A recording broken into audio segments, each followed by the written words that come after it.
welcome to Palace Confidential, your weekly look at all things royal, brought to you from the Mail's HQ in Kensington.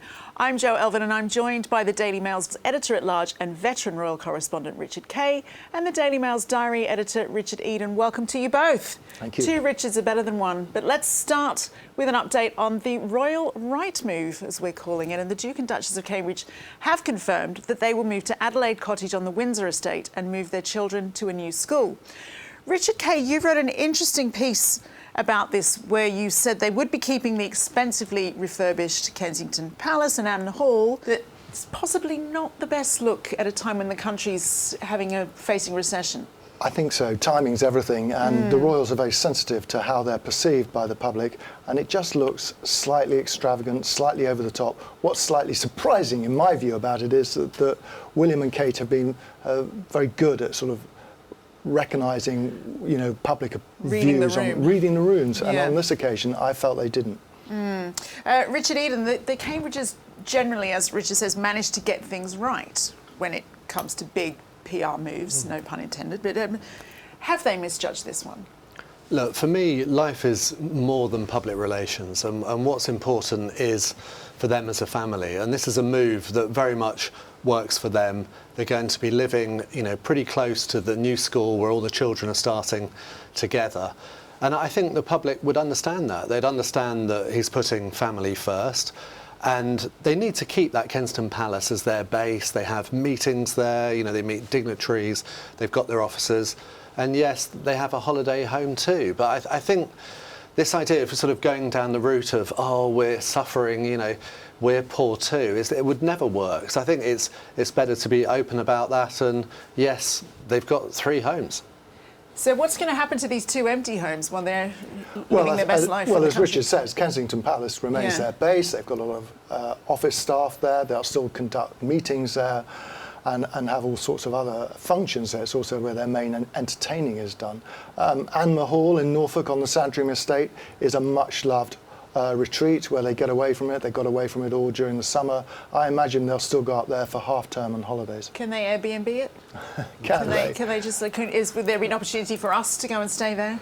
Well, it's not beyond the realms of possibility. I think it's highly unlikely Anne would ever be on Airbnb, but some of the Queen's properties are. You do which properties? I can't say. Oh man, that's a revelation. We need to hear more about that. But returning to your piece actually for a minute now, I need to actually read my notes for this fascinating list at the end where you point out Prince Charles's homes, his 4 homes: Clarence House, Highgrove, Birk Hall in Scotland and a place in Wales, but then there's the Castle of May, where he likes to holiday, Dumfries House, which he saved for the nation, and a Romanian estate. Now, he's got all the Queen's properties that he will inherit on becoming king. So does he have some decisions to make there? There could be a big audit when he becomes king. So. He's going to have to work out what to do with all these properties. I mean, the one thing I will say is that the royals have always been very reluctant to dispose of properties once they've got them. He may well be future-proofing. He'll be thinking in terms of where his grandchildren are going to want to live. Why not keep the properties you've got now, even if you sort of mothball them for a few years, so when George, Louis and Charlotte are looking for their starter homes, they're already there. Good old lucky old Louis and Charlotte. And back to the Cambridges for a minute, actually, Richard Eden. One reason for the move is George, Charlotte and Louis to go into the mixed Lambrook school in Buckinghamshire. That's a very different educational move from traditional royal households, isn't it? It is in some ways. I mean, the biggest change is that it's a mixed school, as you say.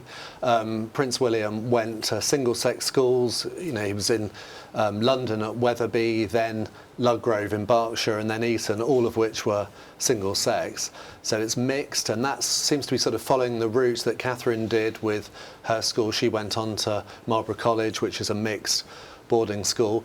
And the other key difference from the past is that all 3 children are going to be day pupils. They're going to be travelling back and forth to the home in Windsor. They're not going to be boarding, which William did from a very young age, and quite recently actually he spoke about how I wouldn't say traumatic, but how difficult that could be sometimes. He talked about travelling in the car with his mother and sort of playing Tina Turner songs, really. I think it was Simply the Best, really loud to try and soothe their nerves ahead of the start of a term. So they're not going to have that. They're going to be day pupils, and so that's a big change. Does that mean that the Duchess of Cambridge will be doing a twice daily school run? Or William, yeah. Yeah. William, we think. Fascinating. William himself, one of the things he has said is that he has few memories of his father from his school days. His mother was very much in charge of it, and he wants to make sure that his three have a good memory of his role as a parent too. I think that's lovely, actually. Let's move on. One person not afraid to do things her way is, as we know, the Duchess of Sussex, who this week launched her much-anticipated podcast. Archetypes or Archetypes? Archetypes. Archetypes, thank you. And an interview with tennis star Serena Williams. Richard Eden, I know you've been listening. Do you have a review? That was an hour of my life that I can never get back. Well, guess what? They're all hours of your life you're not getting back, but I take the point. How many? I think there's 10 episodes or something to look forward to, shall I say. But anyway, look, I do the thing so that our viewers don't have to, and I listen to it all. And one of the things that came out of it for me was how good you are, Joe. You know, because oh, stop it! You know, you're there, you interview people, you let the guests speak. Are you listening Netflix and Spotify? I'll do it for half the money. You know, it's fine to have me and Richard on, but, you know, Meghan had Serena Williams, you know, a global superstar. But we didn't hear much about Serena. It was all about Meghan. It was very much sort of, oh, well, that's enough about me. What do you think of me? And it was that whole kind of thing. So instead of Serena making the headlines, all the headlines have been about Meghan's stories and the things she's disclosed during this podcast. And it was a missed opportunity, well, certainly for Serena. But I think given that, I'm not sure that famous people will really be queuing up to go on it, because they'll know that it's actually just all about the supposed interviewer. Do you think that it's the British press have been more concerned with this headline about, Richard, I was going to ask you this suggestion on the podcast that the Sussexes had been forced to carry on to a work event after a fire had broken out in Archie's room? Well, there obviously was a lot of interest in that and a lot of headlines in the UK over it. The fire, was there a real fire, or did something just overheat and was some smoke observed? I don't think any fire broke out from what we've heard from the palace. It didn't affect Archie. He wasn't in the room when it happened. He was elsewhere with his nanny. But Meghan seemed to be making the point that she shouldn't have been asked to continue with her royal engagements. Well, I kind of remember when William got clubbed over the head with a golf club and was rushed to hospital for surgery to a fractured skull, and Prince Charles carried on with his engagements. Yes, he went to check on his son at hospital, but knowing that everything was okay, he went back to hosting a very important evening engagement. So, you know, there is something about royals just carry on and doing things, but I think she was over-dramatising this particular episode. I think what really came across for me was that how Meghan sort of did misunderstand the royal family, and that came through so much, that this idea, you know, the royal family, you have to carry out your duties. It's not all about you, and this whole programme... But maybe, putting aside whether or not that fire was a big deal or a little bit of smoke coming out of a heater, maybe there is a point in that sometimes family should trump duty. Maybe that is really hard for anyone outside the institution to understand. Sure, but it sounds like it wasn't a particularly serious incident and no one was harmed. So it seemed natural not to let down the people. I mean, remember, look, this was a tour. They were touring some of the poorest areas of southern Africa. It was meant to be all about Africa, but this is the tour that, you know, Meghan sort of turned into being all about her. She gave that interview to Tom Bradby where no one ever asks, you know, how I'm doing. And it seemed to be that's what came across from the podcast. And also it was about ambition. That was the key word in the podcast, about how Meghan's ambitions had been sort of stifled in the royal family. But the royal family is not about personal ambition. It's about duty and about sacrifice. Do you, Richard, could a member of the royal family opt out of that kind of duty if they really wanted to? Of course they could. And you know, I'm sure it has happened over the years where a royal has had to pull out at the last minute because of some domestic event affecting their children, perhaps. But you know, what what did Meghan and Harry know about what had actually happened? I think once they discovered that their son wasn't even in the room where the fire, smoke, whatever was taking place, they must have been reassured. And if they weren't reassured, then of course, yes, they could have cancelled the engagement. So, Richard Eden, Harry made an appearance on the podcast too, I believe. Did that feel natural, or like a nice little bit of product placement of Team Sussex? Well, we've seen him before sort of juggling in the window in a previous video call. Yeah. But in this one, he just sort of turned up and I think was watching Serena on screen, because Meghan was interviewing her, I think, via video. And he was just making some comments about her hair and how her hair was creating a good vibe, he said. Something like that. He was just trying to be friendly, but I think it did make the point that where is Harry? When we heard the sort of teaser, when they did that teaser first episode of the podcast, the idea was clearly that they'd be interviewing people as a couple. Well, instead, we've got a whole series that Meghan's doing. Will Harry be doing one later on his own, or has he been sort of thrown overboard completely? I don't know. What do you think? I think we'll see Harry. I mean, certainly when his book comes out, if it comes out, I should think... Oh, don't say if. I'm really excited. Well, we're all very excited, Joe. We're all very excited. But I should think he'll devote an entire podcast to that. Yeah. I mean, in general, the royals need to maintain a broad appeal. And is this a reminder that Harry and Meghan now need to really bring in the numbers?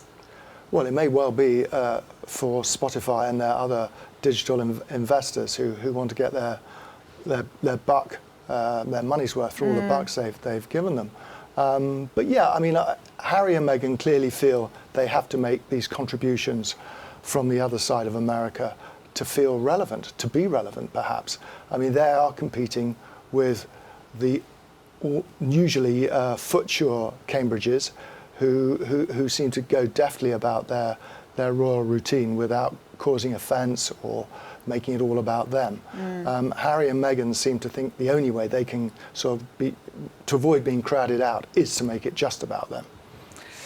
Let's move on now, and we are approaching the 25th anniversary of the death of Diana, the Princess of Wales. We thought we'd look at the often misunderstood relationship between the Princess and the Queen. Daily Mail columnist and royal biographer Robert Hardman gave us his thoughts. The Queen is, her faith is incredibly important to her. She's a big tent kind of person. She's very forgiving. And, she could see that Diana was a wonderful mother to Harry and to William, and obviously with William in line to the throne, the Queen could see how important that relationship was. So it was, a relationship that, like in any family, would have its stresses. But right to the end, the Queen could see and chose to see the good in Diana. The death of Diana came as a ghastly shock. The Queen was told right away in the middle of the night, and her absolute priority straight away was the boys. History relates that the Queen was sort of slow to respond. She was not slow to respond. I mean, she was absolutely on it right away, and her priority was, right, we've got to make this as bearable for these poor traumatised boys as we possibly can, and that meant sort of throwing the warm embrace of Balmoral, of the family around them. I mean, she went straight into grandmother mode rather than straight into sovereign mode, if you like. She was an exceptional and gifted human being.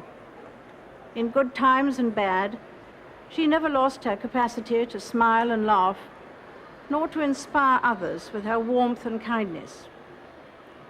I admired and respected her for her energy and commitment to others, and especially for her devotion to her two boys. At the same time, she was extremely aware of the fact that this was, represented a major challenge for the monarchy, and it was a great family tragedy. There is this sort of perception, this rather, I think, misplaced media narrative that the sort of royal family was sort of asleep for most of the week after her death, and that somehow the Blair government had to sort of come to their rescue and show them what to do. I mean, that is complete piffle. She was very much very involved, very keen to make sure that the sort of Diana spirit character was properly recognised and respected. And in fact, in the start of that week, it was the Spencer family themselves who were calling for a private funeral. They wanted to mourn Diana privately, away from the cameras, and it was the monarchy, led by the Queen, saying, well, you know, the people's princess. I mean, as Tony Blair called her. I mean, the palace weren't calling her that, but they fully respected and understood that sentiment. That had to be, you know, the world had to be given the opportunity to pay their respects to Diana as well. I think there is, again, this idea that somehow Diana's death was a sort of electric cattle prod that suddenly turned the sort of Victorian institution into a modern institution. And that, again, that's a complete misreading. I mean, the monarchy had been going through very, very fundamental internal reforms, probably the most extensive internal reforms in hundreds of years, through the late 80s and into the early 90s in terms of sort of management system, structure. It had become much more meritocratic. It was changing the way it did things. It had changed the royal finances completely. Certainly there was a sort of a greater openness to doing things differently. That was very much a Diana legacy, if you like. She certainly made it easier for the more modernising progressive voices in the palace to be heard. Robert Hardman's biography of Her Majesty is called Queen of Our Times and is out now. Richard Kay, coming to you. Robert there arguing that Diana didn't modernise the royal family as much as is sometimes thought and reported, but her death did definitely seem to change a lot in the public perception towards the royals. I think not only did her death change royal attitudes and our attitude to the royal family, but her entire involvement with the royal family. And until Diana came along in 1980, the royals were ossifying. I mean, there was no huge interest in what was seen as a rather stuffy, remote family, did their job diligently, but there was no razzmatazz about them. Diana changed that, for better or for worse, depending on your point of view. I think for better. I think she brought some fantastic new understanding and nuance to what royalty can be about. And her life, and a very short life, was remarkable in many ways. And it did transform the appeal of the royal family across the globe. I mean, I certainly remember as a small child seeing her, you know, dancing to Duran Duran and things like that was just something we had never seen the likes of before. And it's those images that really permeate with me. But you probably knew Diana better than most journalists, or if any. And what do you think that she made of the way the family did things when she entered the family? Well, she found it frustrating. She found the restrictions imposed upon her difficult to work within because the argument was always, well, this is the way we've always done it. And Diana had a very fresh approach. Well, why? Why can't we try this? Why can't we do that? And over the years, as we saw, she took on interests which were very different from the kind of things the royal family had been involved in. But it was all part of public service. I mean, a lot of people suggested that Diana wanted to sort of blow up the monarchy and overthrow it. That was absolutely not the case at all. She was the mother of the future king, and she viewed that position with great reverence, and she saw her role as a very important one in preparing William and indeed Harry for their future roles as very senior royals. And so all she wanted to do was to change it. She saw that the royal family was slightly out of step with changing fashions and changing times. And perhaps because she was a girl of the 60s and the 70s, she was able to bring a youthful element to monarchy. Do you think that this idea in fictions like The Crown and other shows like that, there just seems to be this dichotomy between, you know, her wanting to change everything and there being nothing but resistance and anger about it from the establishment? Do you think that's a true representation? The Crown's not a true representation. I mean, it's great fiction, it's great fun, and it's beautifully shot, beautifully made, and it looks really good. But it's not a documentary, it's a story. But there is no doubt that along the way, Diana was rebuffed. Obstacles were thrown in her way, particularly after her separation. It was much more difficult for her to do what she wanted to do. But by and large, don't get too confused with the idea that the monarchy is the way the Crown perceived it. Now, Richard Eden, what is certain is that, I mean, even if the royal family was changing anyway, Diana's introduction to the family accelerated that, didn't it? Possibly, yeah. I mean, I don't want to too much get into the debate between my esteemed colleagues Robert and Richard over Diana's influence. You don't want to pick a side. But what's fascinated me is how her sons have tried to sort of take on her legacy for themselves. And we've seen repeatedly how Harry has cited his mother and seems to be wanting to sort of take her legacy as sort of the rebel or the one who would do things differently and own that himself. And we've seen some resistance to that from William. And I think we're going to hear a lot more in Harry's memoirs, well, obviously about his relationship with his mother, but about how he is the sort of keeper of the flame type thing. That's interesting, that, because do you see William taking on the mantle of Diana's influence in that way of like, I'm going to do things my way? Well, I think what I've learned from watching them over the last few years in particular is that they are both representative of their mother, but they've taken different strands of her life. Harry has gone for the willful Diana, and William has gone for the more dutiful one. And those were the aspects to her character. She could do both. And she could do both brilliantly and dangerously and disastrously, as we know. But she was a very complex character. And it seems to me that the boys, or we shouldn't call them boys anymore, they're middle-aged men, but they've inherited different aspects of their mother's character. The boy prince is a middle-aged man. That's the most depressing note to end on. Thank you. I feel very old now, but that is all we have time for on the programme this week. My thanks to Richard Kay, Richard Eden, Robert Hardman, and to you for watching. To play you out this week, some of the most memorable pictures from the life of the late Diana, Princess of Wales. See you next week. Bye-bye.